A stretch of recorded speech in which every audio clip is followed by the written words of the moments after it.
Buddhism is one of the most ancient belief systems in the world. Buddhism is both a religion and a philosophy. Only your own understanding saves you from suffering. It is practiced by over 350 million people today. There are many people who feel attracted to a religion which empowers the human individual. I'm going to travel to 7 wonders of the Buddhist world. 7 wonders that give an insight to the long and rich history of Buddhism. At each location, I'll meet Buddhists who will help me to understand a different concept that forms the core of Buddhist belief. I'm going to explore how it started, where it travelled, and some of the most spectacular monuments built by Buddhists right across the globe.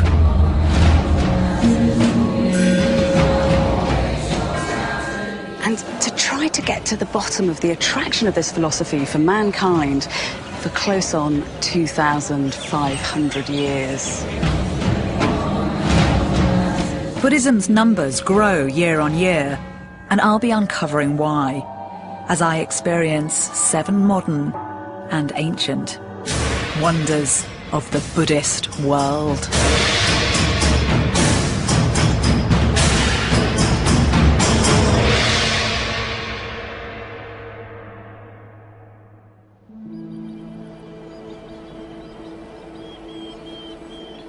This is northeastern India, where Buddhism began around 500 years before Christ. Millions of pilgrims come to this country and to the sacred city of Bodh Gaya to visit the place where a young Indian prince underwent a life-changing personal transformation and came to be known as the Buddha. I've studied the period in history when the Buddha lived for over 20 years, and I just love it because this was such a radical age. This was a time when men like the Buddha and Socrates in ancient Greece turned the world of belief upside down. Instead of focusing on tradition and convention and ritual, they dealt with ethics and the possibilities of the human mind. And I'm particularly fascinated to follow in the trail of Buddhism because as the philosophy has travelled through 25 centuries, it's marked out a path that leads directly from ancient society to the modern world.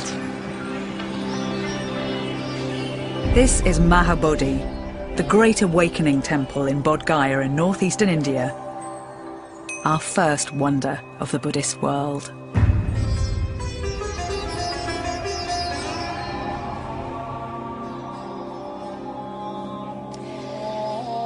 The reason Bodh Gaya is here at all is because 2.5 millennia ago, one man had an internal, personal revelation while he sat underneath a peepal tree. It's a very quiet, simple beginning to end up with all of this.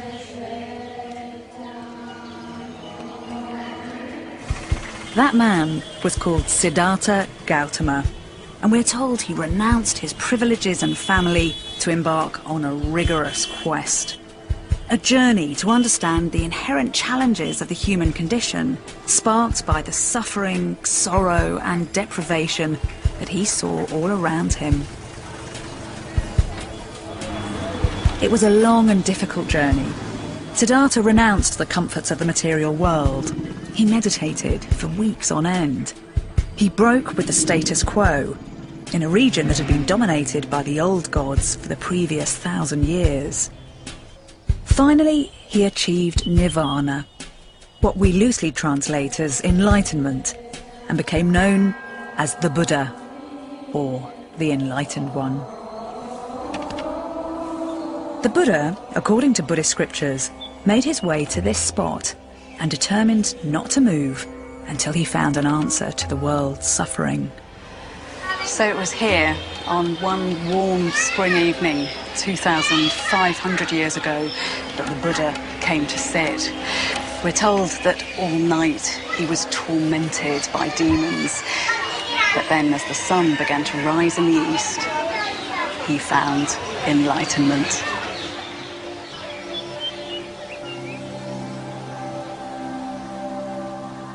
The Bodh Gaya temple is the Mecca of Buddhism.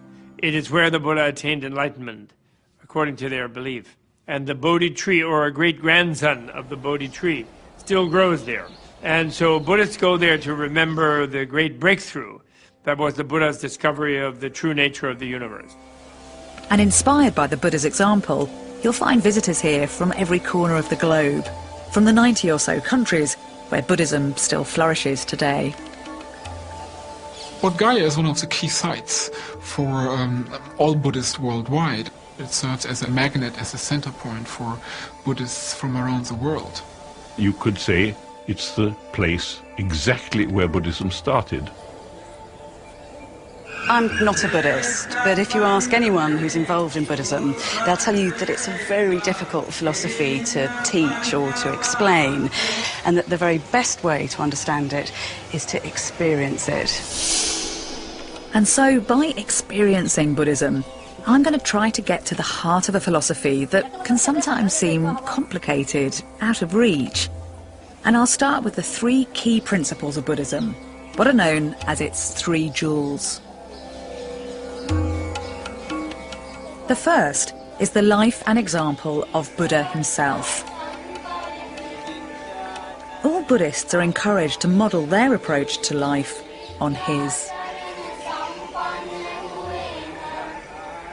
The most important single point in the Buddha's teaching, and one which distinguishes it very sharply from other religions, is that the Buddha taught that each of us is entirely and solely responsible for our own lives and our own salvation. No one else can be responsible. The Buddha didn't claim any divine status, nor did he profess to be a personal saviour. He called himself a guide and a teacher. His message appealed to people of all social classes in ancient India, to merchants, to farmers, and to the untouchable caste. The Buddha, in the course of his spiritual awakening, rejected a good number of aspects of Hinduism. He rejected some philosophical components of Hindu beliefs. He was very critical of the position of the Brahmins or priests in society at that time, which was a very elitist position. He was similarly critical of the caste system. He positioned himself as a result outside the caste system. The Buddha spent his remaining years travelling through deep forests, across mango groves, from village to village. The curious would bring food and clothing for the philosopher and his band of followers, and in turn, he encouraged them to reconsider the purpose and point of life, to recalibrate their moral compass.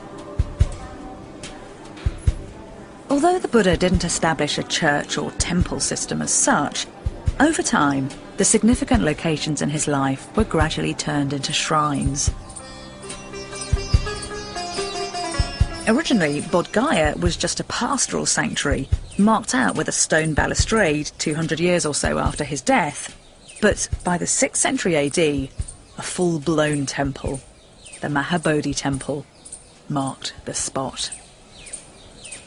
About 400 years after the first temple that was built here for the worshipping of the Bodhi tree was replaced by this kind of a temple built to enshrine the iconic image of Buddha, which had gained currency by that time.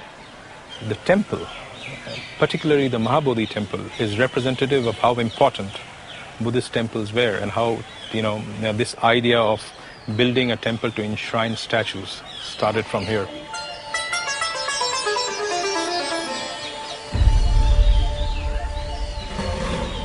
As Buddhism's travelled through the centuries, perhaps inevitably it's taken on more the aspect of a religion with temples and pilgrims and a religious hierarchy.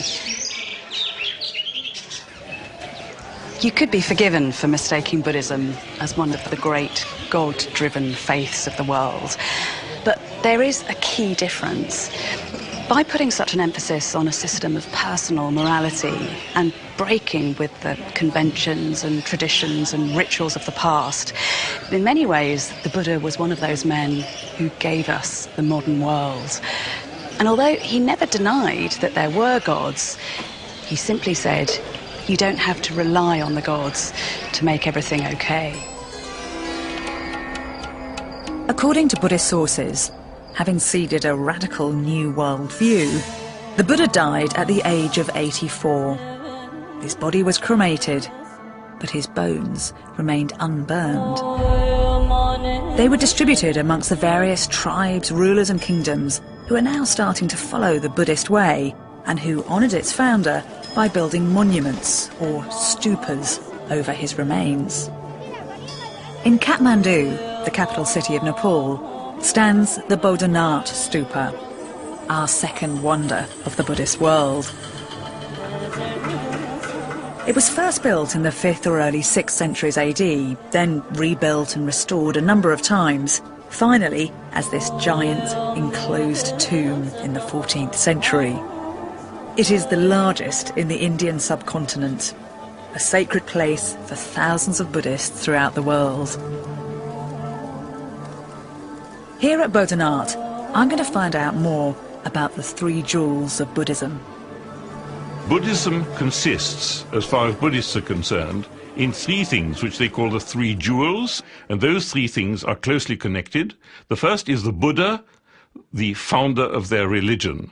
The second is called the Sangha, and that is the community of monks and nuns. The third is called the Dharma. The Dharma refers to the preaching, the teaching of the Buddha. In other words, it's what the Buddha discovered, and it's also the truth. As you walk around the Bodhanath here, you always have this sense that you're being watched, and that's because the Buddha's all-seeing eyes are always staring down at you. That squiggle in the middle of his face, incidentally, is not his nose. It's actually the Sanskrit character for the number 1 to represent a kind of unity in the Buddhist faith. Something you won't find represented up there are the Buddha's ears, and there is a particular reason for that. We're told that the Buddha said he never wanted to hear that he was being worshipped.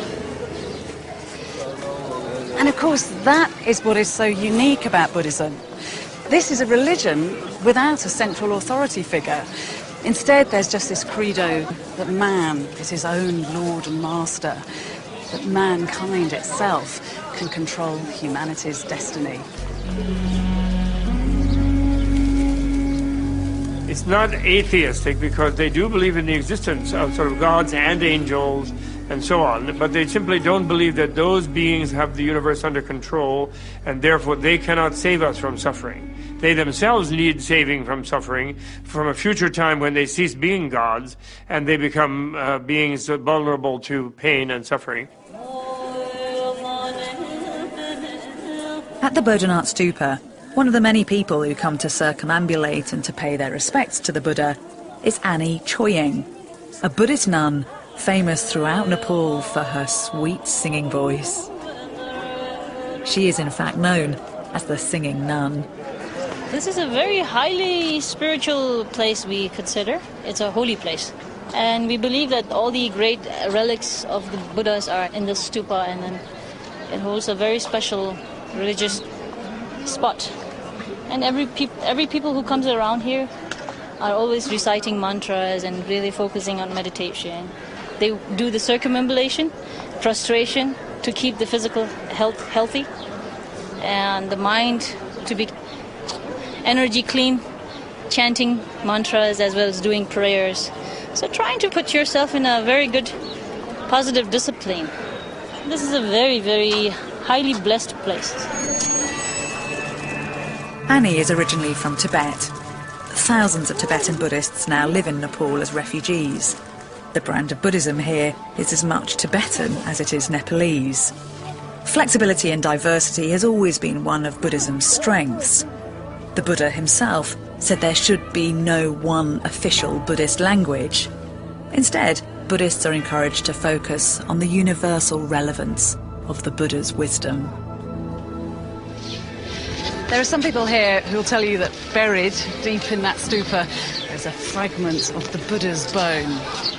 Now, I'm not certain we're actually going to be able to prove that, but what is sure is that this is the biggest stupa in the whole of the Nepal and one of the largest in the world. And It is immensely impressive, but do you know what's significant about it? Actually, it's not how it looks, but what it means. Because this was built to represent something very special. For the men who created this was nothing less than an incarnation of the Buddha's mind.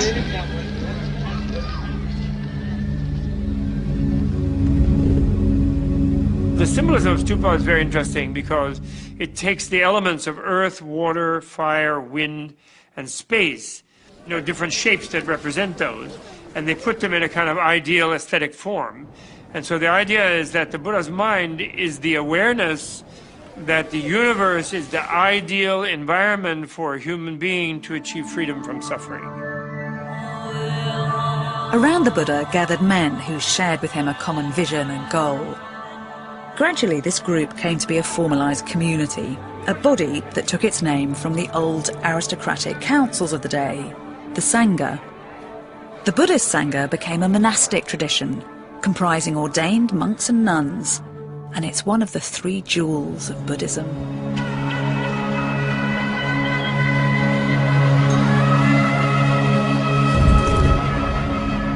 My first experience of the Sangha came at what felt like an ungodly hour. At Bodhanath every morning, just after dawn, monks of all ages gathered to perform the first of many rituals of the day. The Sangha is one of the oldest, continuously active spiritual organisations in the world.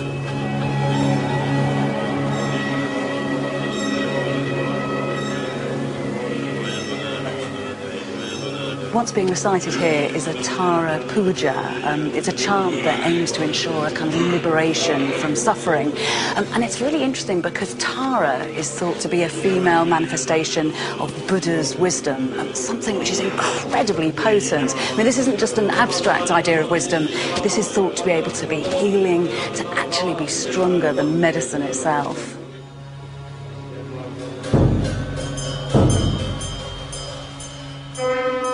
The Sangha includes women and was set up to allow those who wish to practice Buddha's teachings a disciplined environment and maximum time to focus on the philosopher's ideas, free from the responsibilities and distractions of a domestic or conventional lifestyle.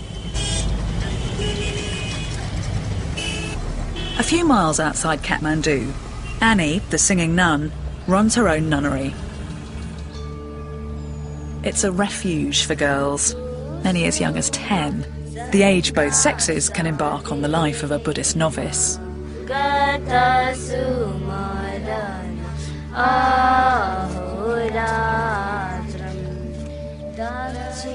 I have here mostly girls from families who are facing some difficulties, obviously poverty, and then other thing is the fathers are a little bit very ignorantly carried away with the alcoholic behavior as well as very abusive behaviors, and who doesn't think that it's good to send their girls to school. So I try to collect them here and give them as much as I can give them. Controversial for its time was the inclusion of women among the ranks of the Sangha. The Buddha allowed women to become nuns, to lead a life devoted to spiritual development. Like Buddhist monks, nuns are expected to remain celibate, pure, since they are one of the 3 jewels of Buddhism, not just Buddha's foot soldiers, but an incarnation of the belief system itself. So, I've learnt about 2 of the 3 jewels of Buddhism, the Sangha and the life of the Buddha. But what about the 3rd jewel, the Dharma, or teachings?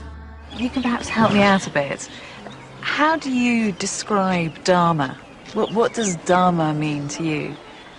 According to my understanding, what Dharma is, to do whatever you do, very practically, skillfully, for benefit of the all beings, without causing any harm, and for their well-being, including oneself and all, is Dharma.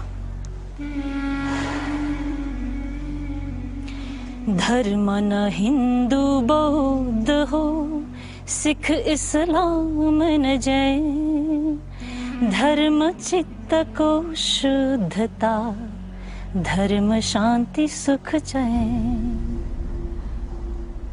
Dharma means the purity of heart. Dharma means peace. And dharma means well-being of all human society. Are there special ways that you can achieve Dharma? Are there rules and regulations that show you what to do? We are taught what causes suffering and what can cause suffering and how to avoid causing suffering in life, one's own life. And when you implement those teachings, I think that is what really contributes towards one's own well-being and others' well-being. And I think that is considered Dharma. In a Buddhist context, the word Dharma refers above all to the teachings of the Buddha as he rediscovered them in the process of his progress towards enlightenment.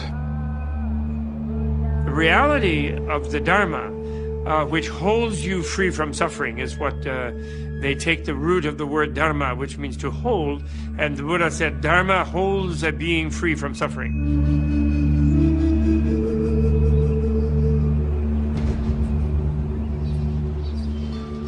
Coming here to Nepal, it has been relatively straightforward to identify two of the jewels of the triple jewels of Buddhism. The Buddha himself, both ideas about him and his image are absolutely everywhere, as is the Sangha.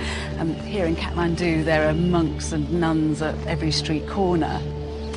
But what has been harder to pin down is the Dharma itself, the belief system, the philosophy, the religion, whatever you want to call it, of Buddhism.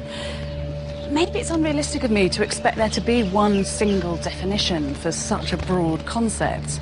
The Buddha himself said that the Dharma was like the salt of the oceans of the world, a universal taste. So the Buddha implied the Dharma could be tasted anywhere by anyone. But the question for me as a historian is how that taste of the Buddhist Dharma could become universal. Practically, how Buddhism established itself as a global belief system. Buddha's teachings were charismatic and radical for their time, but, as with all big new ideas, they needed a groundswell of popular support, or a patron, or both, to gain a firm foothold and to really fly. While there was grassroots interest in what he had to say, it was about 200 years after the Buddha's death that Buddhism got a major boost. In 250 BC, the ruthless, all-powerful Emperor Ashoka, who controlled most of ancient India, proved Buddhism's greatest ally. Ashoka was haunted by the memory of the blood that he'd acquired on his hands as a result of the cut and thrust of his rise to power, and he decided to turn to the good. And in order to realise that ambition, he vigorously promoted Buddhist ideals right across the Indian subcontinent. According to Buddhist tradition, in the centuries following Ashoka's sponsorship of Buddha's ideas, the philosophy evolved into at least 18 different schools. One of these, the Theravada, still survives today and is mainly associated with South and Southeast Asia. Another came to be called the Mahayana, the Great Vehicle or Way, now most often found in North and East Asia. Ashoka, by embracing Buddhism, put a particular emphasis on the consequences of his actions, on what he thought and how he lived in the world, on his karma. Karma is a word well known in the West today. It has its roots in early Indian belief systems, but the value of karma became a fundamentally important Buddhist concept, and one that I'm going to explore at the Temple of the Tooth in Kandy, Sri Lanka, our next wonder of the Buddhist world.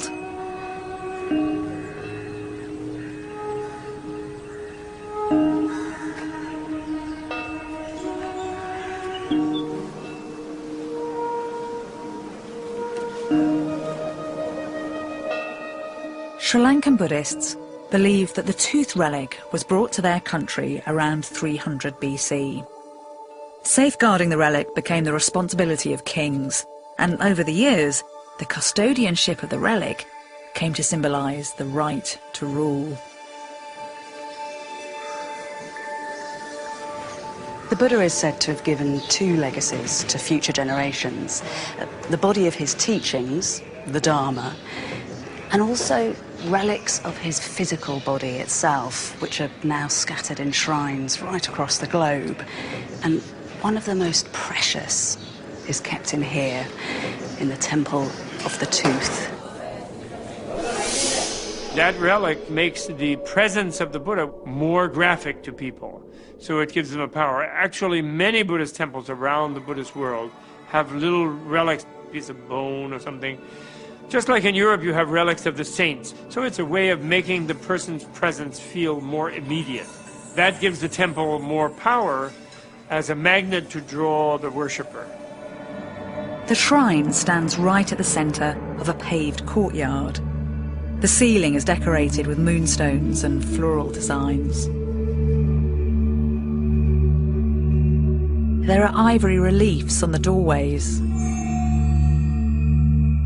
The inner chamber contains the tooth relic and other sacred objects. And all around, there is a brightly painted corridor.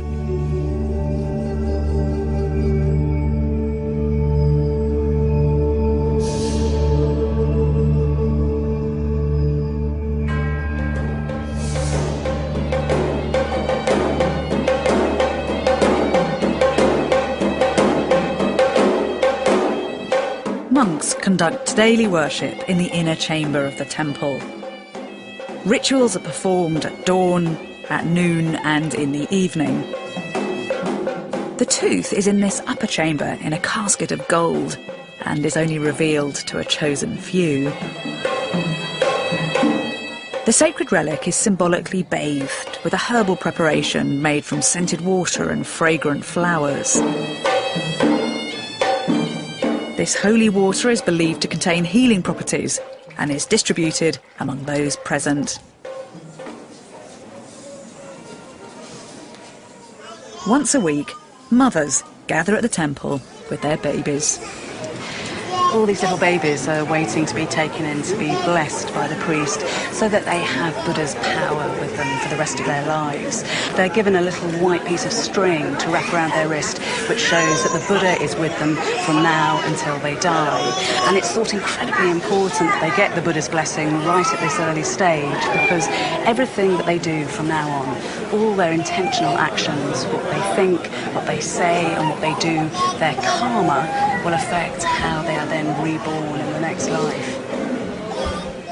Karma is one of the main concepts of Buddhism. It's a belief that any of our intentional actions, both thought and deed, will be mirrored by something similar happening to us in the future. So if you harm someone, someone will harm you. This principle of cause and effect can bring consequences that are either good or bad, depending on what it is that you've done. Because Buddhists believe we have many lives, this good and bad karma can generate consequences both throughout this life and long into the next. Karma is what you do. The word literally means deed or action. But the Buddha said that all karma that matters is what is morally good or morally bad. And you decide what to do. Now, we must remember that for Buddhists, your life goes on beyond what we normally think of as this life.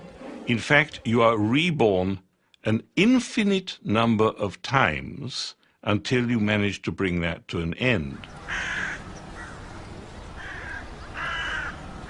Buddhists use a metaphor to help explain what karma is. They say that if you sow thistle seed, then you can't expect apple trees to grow. And that is very clear. It's the basic principle of cause and effect. And as a historian, I know that that principle has real validity. We are all affected by our past, and our past and our present together informs our future.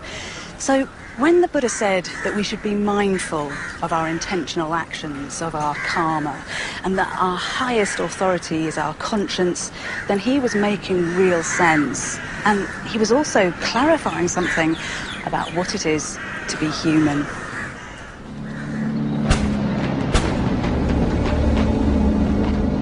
Of course, the issue is that karma can be both good and bad. And in Sri Lanka, the fallout of action and reaction, of cause and effect, has been brutally tested in recent years.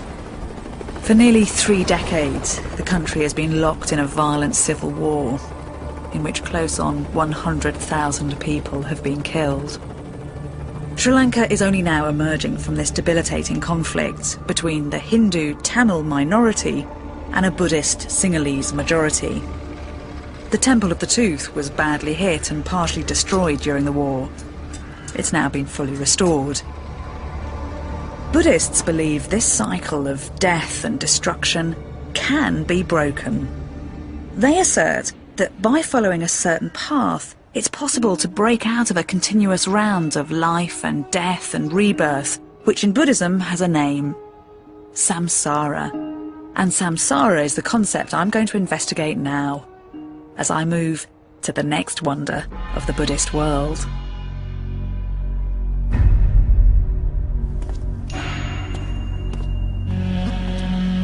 Once Buddhist ideas had flourished in Sri Lanka, Sri Lankan monarchs sent emissaries to adjoining kingdoms in Southeast Asia to carry the Buddhist message. By the 11th century, Theravada Buddhism was well established in Thailand, and here in Bangkok, close on 90% of Thais are now Buddhist. The reason that Buddhism has thrived so vigorously and tenaciously here is because right from its very outset, it's had the support of Thai kings. A king here can aspire to be a Buddha himself, and there was one king who was actually a monk for 25 years before he came to the throne. Every time the royal family builds a new palace for itself, it will also construct next door a monastery and a temple complex as a kind of outward sign of its righteousness and commitment to the Buddhist cause. And here in Bangkok, the temple complex is certainly fit for a king. This is Wat Po, our next wonder of the Buddhist world. It's the largest and oldest temple complex in Bangkok. It's home to more than 1,000 Buddha images. The complex includes a temple, a working monastery and a large courtyard with a forest of stupas thick with exquisite handmade lotus motifs. And hidden within its own palatial hall, the golden reclining Buddha.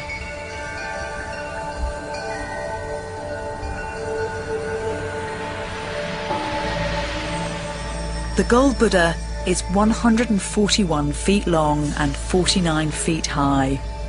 Started in 1788, it took over 5 years to build.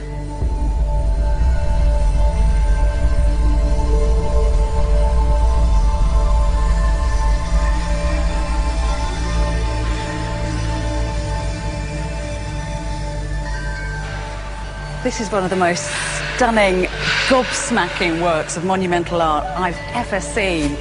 I have to say, I love its audacity. I love the fact that it says, look at me, look at what mankind can do when he manipulates raw materials to create a thing of beauty.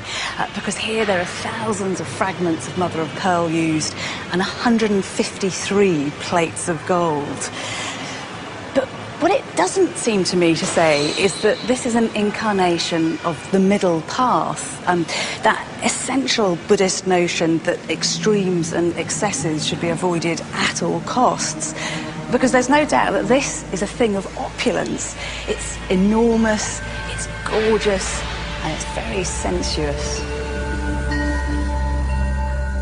In history of Thailand, there are a lot of large-scale reclining Buddhas built all over central part of Thailand.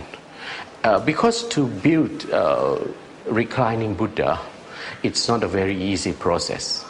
Because most of the reclining Buddha is not made from casting. It's made from bricks, plaster, or cement. It's considered a very respectful image. So it must be decorated with very valuable materials. And of course, the most valuable materials for decorating the image of Lord Buddha should be gold. Gold in Buddhism symbolizes the sun or fire. The most valuable of metals, it's accorded a sacred status through its association with Surya, the sun god of the Hindu pantheon. For Buddhists in Thailand and other South Asian countries, gold is an element that signifies homage. A gift of gold is the ultimate demonstration of one's piety. The meritorious act of putting gold leaf on the surface of the Buddha's skin is to commemorate the living Buddha, who had a kind of golden-like aura or radiance, they believe. But gold and its association with wealth and might is also the way the Thai monarchs have used a showy form of piety to forge a strong relationship between Buddha's ideas and the power of the state. It was King Rama III who had the statue of the reclining Buddha opulently restored at the height of his reign in the mid-19th century. It's called the lion pose. It says he lay there in the lion pose as he was preparing to die. It's described that he lay down on his right side and he rested his head on his right hand. There's a reason that this Buddha has got such a serene smile. It's because he's achieved enlightenment, nirvana. It means that he's escaped what Buddhists call samsara, an endless cycle of life, of birth and death, of passion and desire and delusion that can only lead to pain and suffering. Samsara effectively constitutes a cycle of birth and rebirth. And as long as we are in samsara, we are reborn innumerable times, moving from one existence to the next. We can be reborn as a human being, as a divinity, or you can be reborn as an animal, etc. Tell me what you think samsara is. For me, it's not just the physical picture of, the circle of being born and aging and dying. For me, it has something to do with the state of mind as well. That you have to deal with your bad emotions. You have problems, you feel suffering, feel frustrated. You don't know how to deal with it. But this is just a small samples of bad things that happen to you. You just go on and on and on, You can't find a real peace or happiness. The Wheel of Life is a common visual depiction in Buddhism. At the time Buddha started to teach, many understood life as a relentless cycle where all were born, grew old, died and were reborn in another life. It was an eternal morass from which there was no release. But Buddha felt that an escape was possible. He taught that through one's actions, karma, and through a way of life that was characterized by wisdom, morality and compassion, via meditation and the triumph of the mind over craving, desire and excess, it was possible to achieve enlightenment, nirvana. He believed that this enlightenment would empower ordinary people to break free from samsara. This idea gives Buddhist funerals a distinctive character. Those present mourn their loss, but also hope that thanks to their beloved's good karma, the dead are at least one step closer to enlightenment, that they have the chance of a rebirth as a better being who one day can escape samsara. What goes round comes around, that's what I believe. This body is just like a house that we rent for a while. After we die, we have to find a new place to live. It's impermanent, it's just temporary. So good Buddhists believe that we should do our best in this life to guarantee the better place after we die.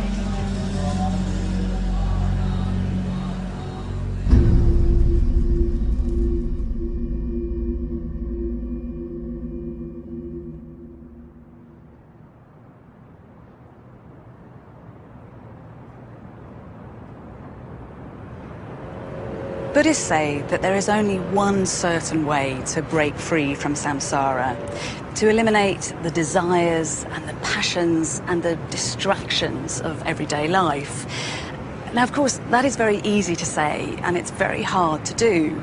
So, over the centuries, Buddhists have employed specific, rigorous methods to break free from all of this, from the troubles and the temptations of the real world, and to set themselves on the path to enlightenment, to nirvana. And that is the truly radical thing about the Buddha's example. His belief that each and every one of us has the capacity to achieve liberation, to achieve our own enlightenment. It took the Buddha years to arrive at this radical belief. Ideas he developed through his own personal experience, in particular, an intense form of meditation. And it is Buddhist meditation that I'm now going to experience in our next wonder of the Buddhist world.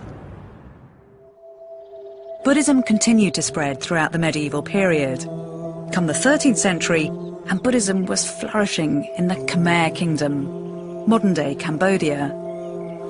The temple complexes here at Angkor are our fifth wonder. Angkor Wat began life as the sacred palace complex of a Khmer emperor who, in fact, favoured Hinduism over Buddhist ideas.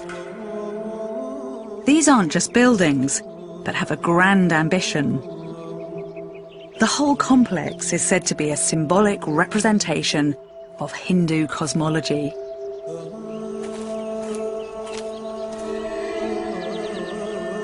The original temple honoured the Hindu god Vishnu and incarnates the centre of the physical and spiritual universe, a mythical mountain. A series of 5 rectangular walls represent other mountains, and the moats here evoke the cosmic ocean.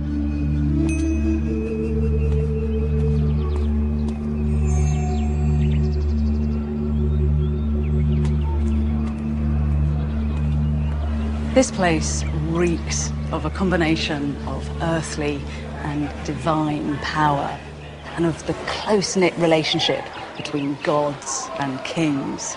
And of course it was a belief in that relationship that inspired the creation of this complex in the first place. But for some people it was just too exclusive, too strictly hierarchical. And Buddhism offered a solution.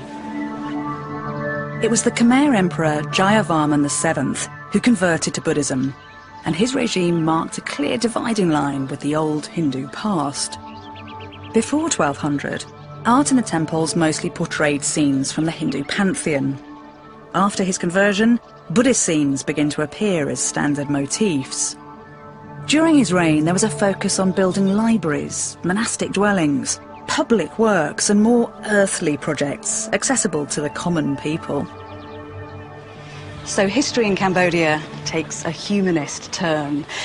As Buddhism rises in popularity, you find images of the Buddha and his followers emerging everywhere in the architecture, in gates, in walls and in temples.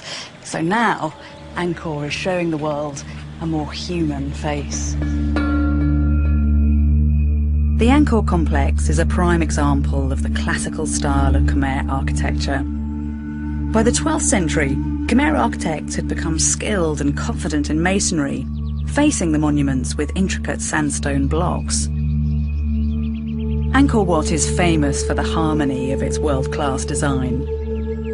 Architecturally, towers shaped like lotus buds are characteristic. Half galleries broaden the passageways, other galleries connect enclosures, and terraces appear along the main pathways of the temple. The walls are decorated with bas-reliefs, showing Hindu mythological figures and detailed narrative scenes. This one depicts the churning of the oceans. Other elements of the design have been destroyed by looting and the passage of time. They included gilded stucco, gold on some figures, and elaborate carved ceiling panels and doors. This was the largest sacred building in the world. Although there is an eerie, crumbling beauty to this place now, you have to try to imagine it in its heyday. All this stonework would have been brightly painted, and in this corridor there'd have been many hundreds of statues of the Buddha wrought out of precious gold. The light from the statues would have been reflected back from the walls, which would have been studded with emeralds and sapphires and rubies. And outside there would have been crowds of monks, their eyes closed in meditation, their faces lit by the glow of torches made out of jungle resin. Since Buddhism is primarily an educational system, meditation is a key component of that educational system. Meditation is the way you become viscerally and directly aware of all these deep connections and connectednesses to the universe. And you have to become directly aware of it to become free of being controlled by unconscious processes. And that freedom is liberation. That freedom is nirvana. I've been invited by a group of trainee Buddhist monks to experience meditation for myself. Members of the Sangha can spend hours each day meditating. The way they sit, the position of their hands is copied from the practice of the Buddha himself. They are still and concentrate on their breathing, not doing anything to alter the way they breathe, not worrying about whether they're doing it right or wrong, clearing their minds of thoughts, of feelings of fear and anger, of the distractions of the outside world, just following the breathing and becoming one with each breath.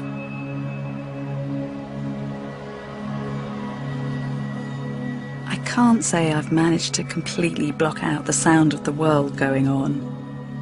And it feels hard to stay this still for so long. But if someone were to ask me if I had any anger in my head or my heart right now, I would have to say there is none.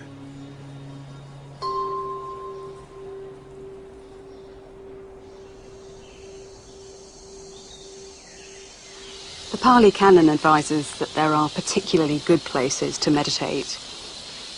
A mountain, a hillside, a rock cave, a cemetery, an open field, open forest, the root of a tree deep in the jungle.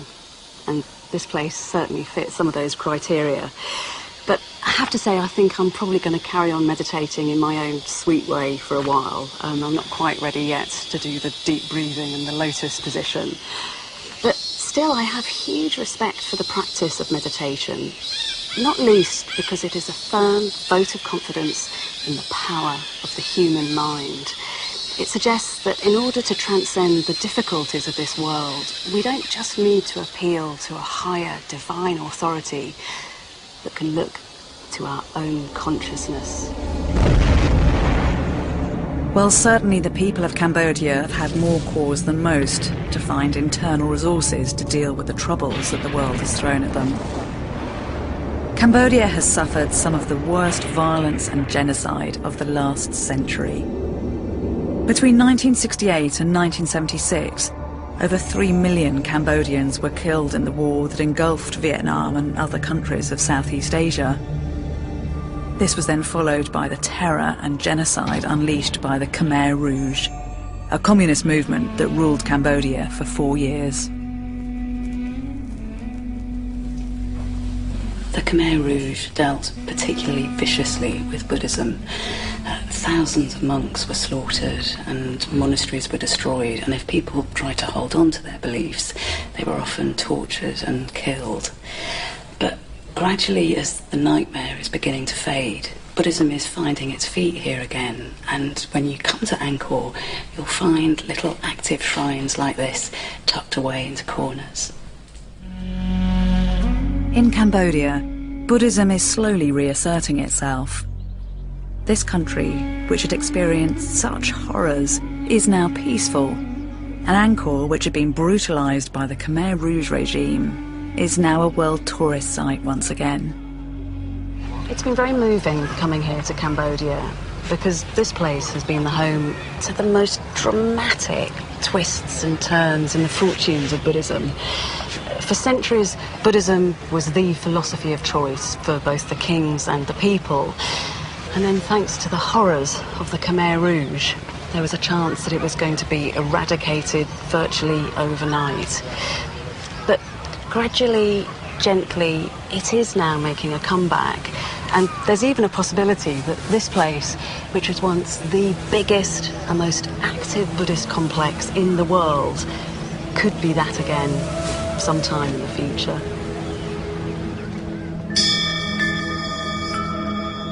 While in Cambodia, Buddhism is emerging out of the darkness of the Khmer Rouge regime, Buddhism in mainland China and here in Hong Kong is also reasserting itself, an ancient tradition reappearing in modern society.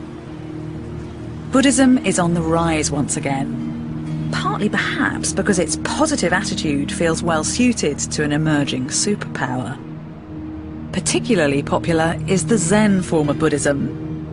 Little surprise given that Zen, although now typically associated with Japan, started off life in China. And I'm going to explore Zen in one of the places in the world where it is most vigorous: Hong Kong.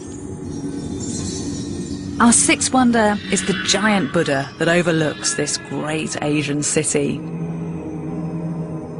This mammoth bronze statue was completed in 1993. It symbolises the relationship between man and nature, people and religion. Well, the building of the giant Buddha in Hong Kong was a reassertion of an old Buddhist tradition of constructing massive Buddhist images. And the monks who initiated the project in Hong Kong had visited Japan, and they'd visited various sites in mainland China and seen medieval massive images of Buddhas. And this was something they were trying to recreate in Lantau. It's the only statue of Buddha to face north towards Beijing, and is named Jiantan, after the Temple of Heaven in that city. When Buddhism first starts out, it seems that people actively choose not to represent the Buddha figuratively. But then, as the philosophy passes through regions like Afghanistan, which had a really strong Greek influence, thanks to the invasion of Alexander the Great, it becomes the done thing to represent the Buddha in human form.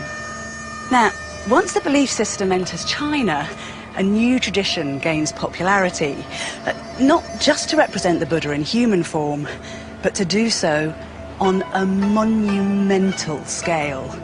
And that's an art form that's now being revived here in Hong Kong.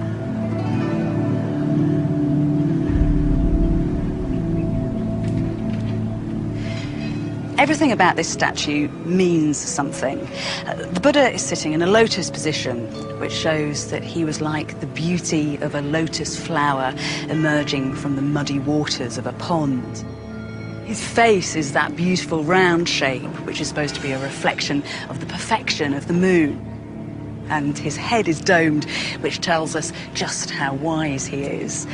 His hands are interesting because the right hand is raised in a gesture of blessing. This is the Buddha's vow that he will release the entire world from its suffering. And on his chest, he's got that so-called swastika symbol. Now, of course, the swastika was unfortunately appropriated by the Nazis, even though they got it the wrong way round. But what it actually means is the power of the universe. So this tells us that the Buddha's compassion and wisdom is available to all.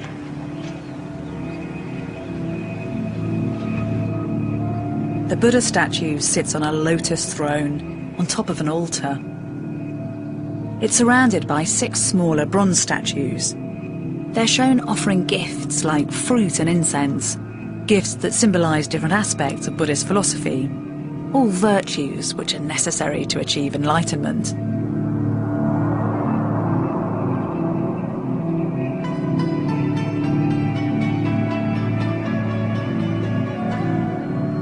The giant Buddha is part of the Po Lin monastery and temple complex, set up nearly 100 years ago by 3 Zen masters.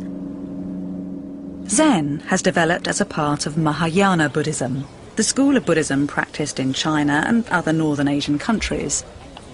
Zen Buddhists believe that all people have the qualities that the Buddha had, and emphasise that these can be developed and were not unique to the Buddha only.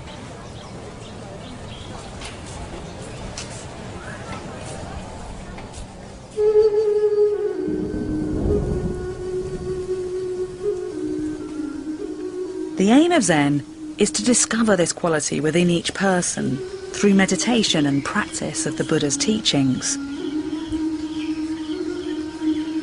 The ultimate goal is to become a completely enlightened Buddha. Meditation has always been central to Buddhism, but here in China a new brand of meditation was born.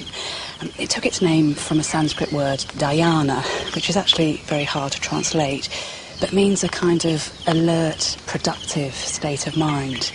In China it was called Chan, and when it travels to Japan it becomes Zen.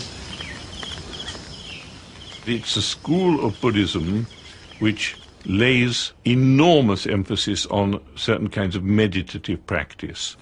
What you try to do is purely to empty your mind. It has a sort of ideology that rational thought is not going to get you to enlightenment or nirvana. It's practiced here in a small secluded monastery minutes away from the giant Buddha. Formal, silent meditation is central to Zen and is practiced by both the laity and the ordained together.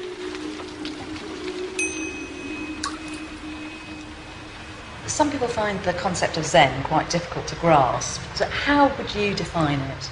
So Zen means we never separate our life and our practice.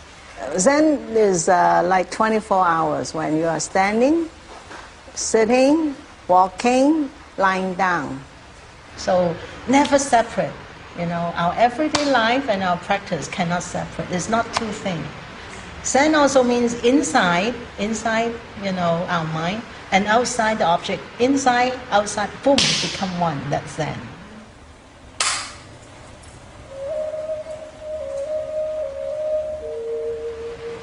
So if you're not making that separation between Zen practice and everyday life, does that mean that when you do everything, when you sweep the floor or prepare food or clean something, that actually is an act of Zen itself? Zen means what are you doing now, So somebody might get enlightenment while they're eating meal, washing bowl. All these we designed to help people to be in the moment. And maybe at that moment your mind becomes clear and your life becomes clear.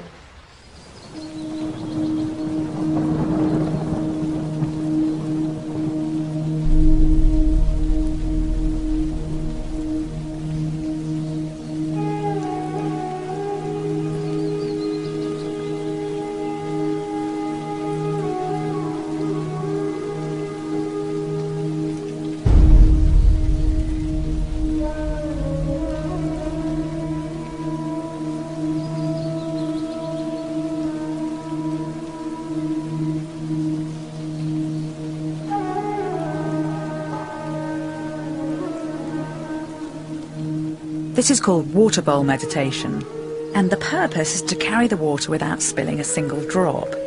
Now, the idea is that you can do this through the application of Zen, because if you think you're carrying a bowl of water, then you're bound to shake and lose some. But if you clear your mind completely, you will complete the task successfully.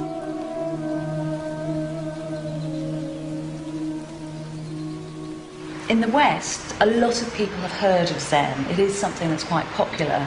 Do you think that's partly because people's lives are so demanding and Zen offers a kind of a way out from that? I think not only the West are very busy, now Asia is more busy. It's true. It's very money orientated. Everybody worry about the living. So it's very important our mind know how to relax and to be living at this moment and to keep clear. So if you can live in this present, even there's some problem up here, it's okay. You have this clear mind and you are not agitated. I think these are very important practice for everybody.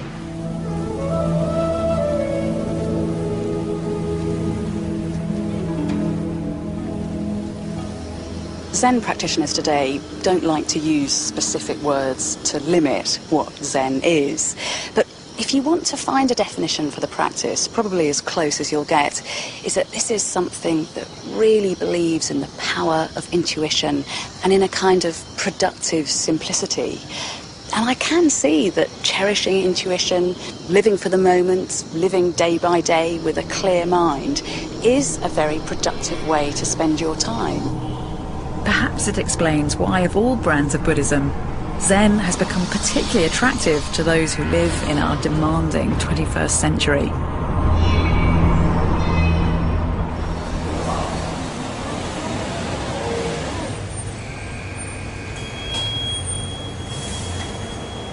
Zen, and its ancestor Chan, is a very practical form of Buddhist wisdom. It encourages a process of rediscovery by living simply. The Zen tradition emphasizes that enlightenment is possible here and now. Is it then very different from other forms of Buddhism? Zen means pointing directly to our mind. Means right now, wake up, and be clear. What are you doing now? Actually, our mind is not complicated.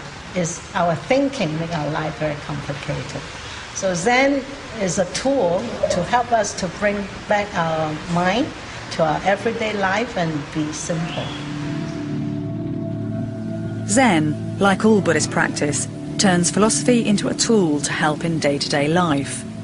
Meditation is used to bring about a tangible outcome, either in the understanding of the world or in our ability to deal with it and with the suffering we see all around and feel within us. One thing that struck me is that whatever the regional variations of Buddhism, issues of suffering are right at the core of the philosophy.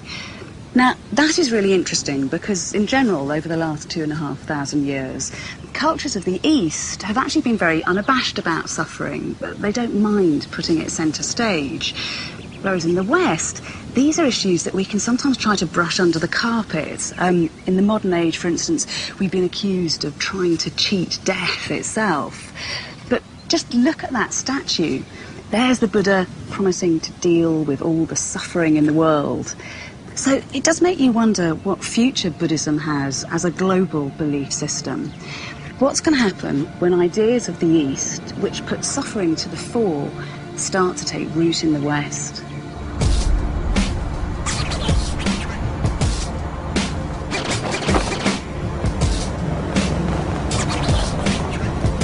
Buddhist ideas and philosophy have become increasingly popular in the fast-paced and highly competitive world of California. New Age concepts, mixed with the counterculture of the hippies in the 1970s, have made words like karma and nirvana commonplace. Buddhism offered a spiritual life and an emphasis on morality without being too authoritarian. Buddhism initially spread into the West, and especially the west coast of the United States, in the 19th century, thanks to Japanese and Chinese labourers brought in to work on the railways. In Los Angeles, the first Buddhist temples were set up at the turn of the century. Today, the city is home to one of the largest Buddhist temples in the West. Shei Lai Temple at Hacienda Heights, our seventh wonder of the Buddhist world.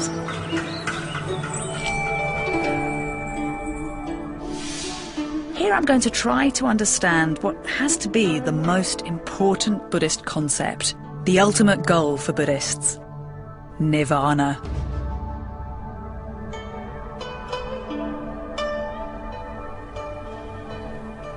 The planning and construction of the temple in the 1980s was met with suspicion and resistance from local communities. The building of the temple at its current location survived 6 public hearings and 165 explanatory sessions. Finally, in 1985, the temple was granted a building permit, and it was completed in 1988. I'll tell you what, there is definitely a wealth of here, and that is Buddhas. I've never seen so many. There must be, what, 10,000 or something at least on these walls? There are over 10,000 Buddhas right here, big and small. And if you look at all the Buddhas, you may find some names there.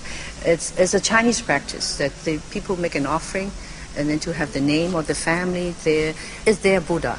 Ah. Okay. And it's also a form of supporting the temple. And they come in and they say, I have a Buddha in there. It's like the connection between the Buddha outside and the Buddha inside them.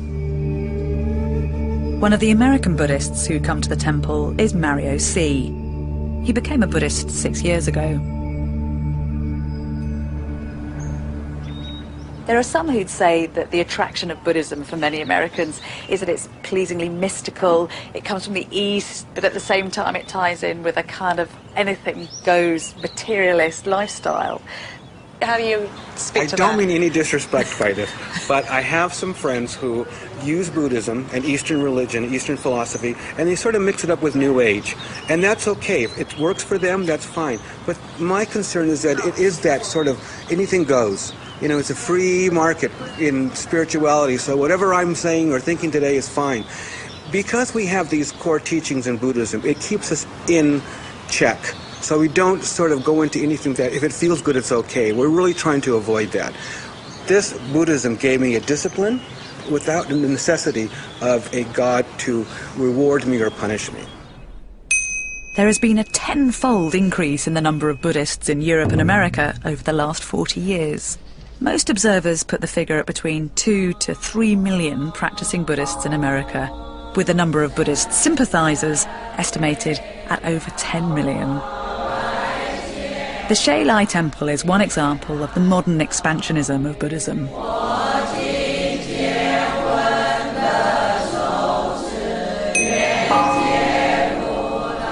Many Buddhists come to the Shailai Temple for worship.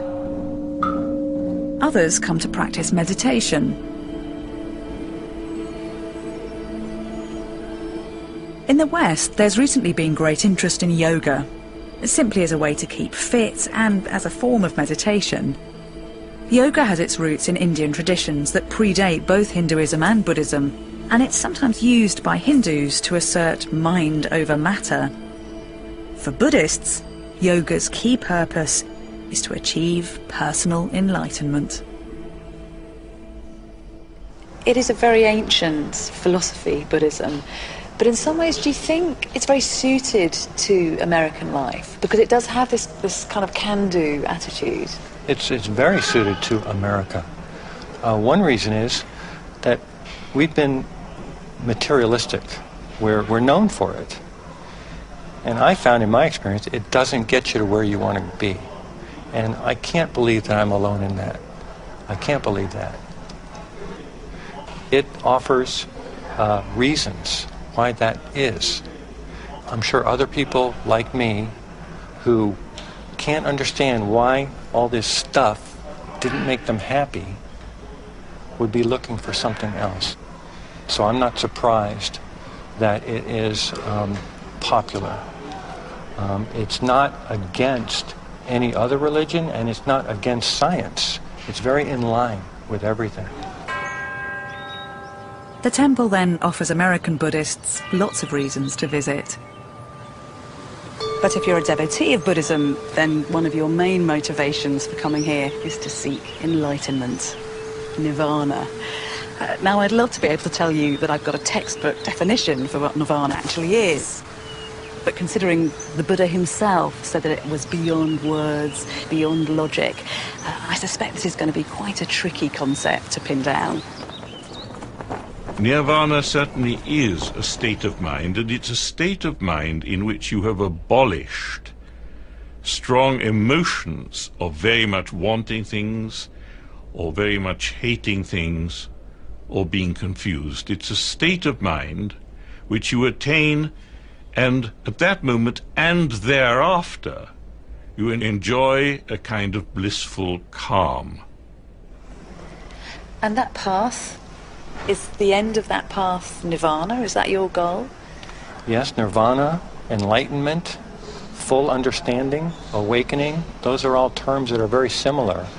And to me, it's understanding the truth, understanding what this is, what it really is.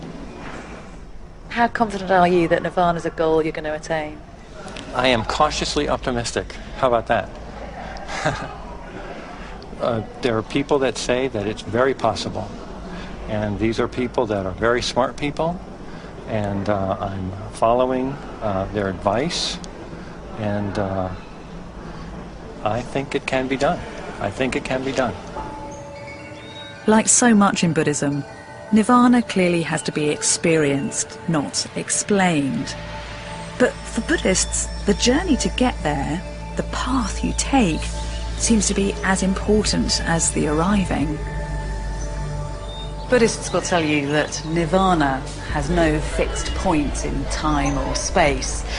And that's actually a little ironic, because one of the few accepted fixtures of the Buddhist story is where the Buddha himself found enlightenment. We're told that that took place in northern India under the spreading branches of a peepal tree. Which is where my quest had started, at Bodh Gaya, at this spot where it said Buddhist philosophy really began 2,500 years ago. In this journey, I've explored key facets of Buddhist belief and got a little closer to understanding something vital about the core of Buddhist philosophy, the Dharma.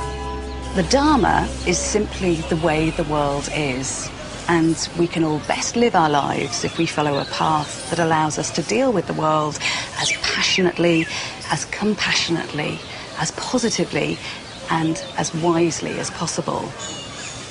Now, whatever the permutations and interpretations of Buddhism, that seems to me to be pretty simple and pretty enlightened. I've learnt about karma, how mindful actions impact on our lives, about samsara, the cycle of life, birth and death, about meditation, about Zen, and the final goal for all Buddhists, Nirvana. I've seen some of the most beautiful architecture inspired by Buddhist ideas, and how after 25 centuries, Buddhism still attracts millions across the globe. A philosophy that is rooted in its ancient past and yet gives character to the modern world. How Buddhism places the responsibility to realize the truth on all of us. As Buddhism traveled, it transformed the cultures it came into contact with, just as it too was transformed. You wonder if the Buddha could ever possibly have imagined the impact that his ideas would have on human history, particularly given the one thing he was certain about was that impermanence and change were the only things that were definite in this world. Just listen to this, it's one of his most poetic epithets. So shall you think of all this fleeting world, a star at dawn, a bubble in a stream, a flash of lightning in a summer cloud, a flickering lamp, a phantom, and a dream. Well, the Buddha's dreams of 2,500 years ago are still with us. And they've been made incarnate in one of the most tenacious belief systems of all time, and in some of the most iconic and beautiful monuments in the world.